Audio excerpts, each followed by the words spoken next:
From the studio that brought you hits such as The Office and Parks and Recreation, we are proud here at NBC to show off a sneak peek at our newest show, The Classroom.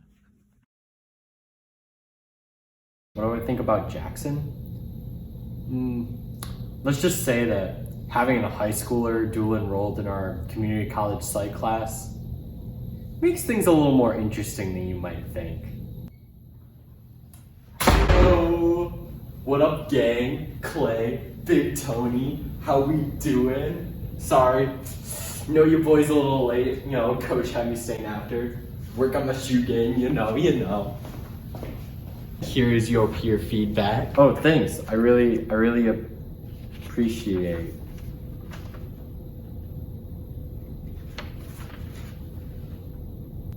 So this is the paper that I peer reviewed for Jackson. Here you can see I suggested he incorporate some hedging, open up some dialogic space, so he wouldn't, conceal the reader. Here I talked about how he could use a code gloss to help the reader, understand his point. Here I talked about how maybe he should cut out this little paragraph and deviate from that 5-paragraph structure and just focus on the conciseness between his 2 points.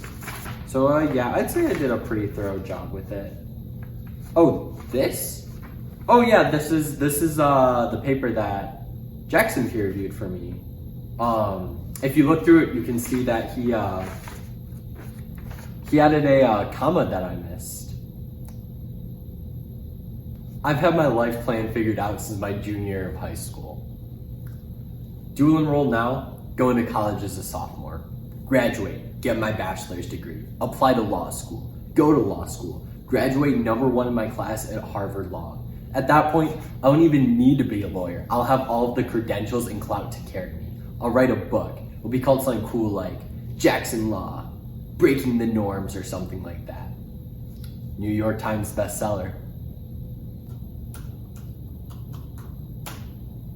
Yo, Tony, I got my peer review done yet? I told you, still working on it. Listen, bro, I finished yours a half hour ago. But no disrespect, dog, but I feel like you might have to pick up the pace a little if you want to make it in the college world.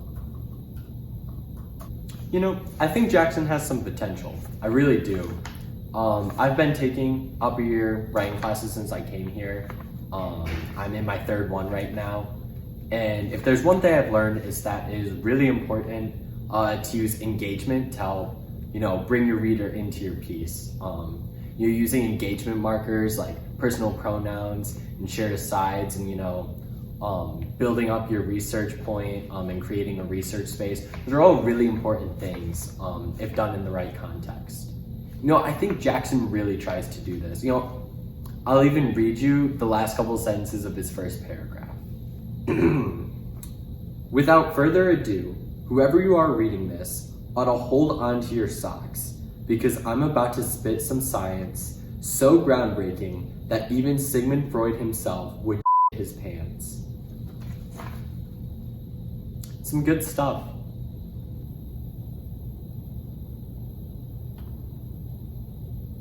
Guys, I think I found the perfect quote for my paper. You miss all the shots you don't take. Wayne Gretzky, Michael Scott. Jackson, your paper's an analysis on classical conditioning. How is that relevant? Your quotes need to be implemented in a way that best presents your ideas to the reader and helps them understand. I really don't get what these guys' problem is. I always thought the writing was all about boosting your point up as much as possible and keeping the standard conventions of writing that we were always taught. Seriously, what the heck is a hedge? I think it's made up, but I don't know. Maybe writing does get a little different after high school.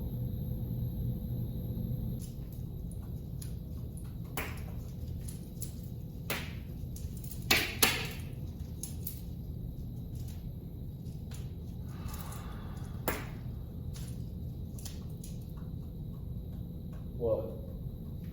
I remember back when I was in high school, all my friends first started getting their driver's license.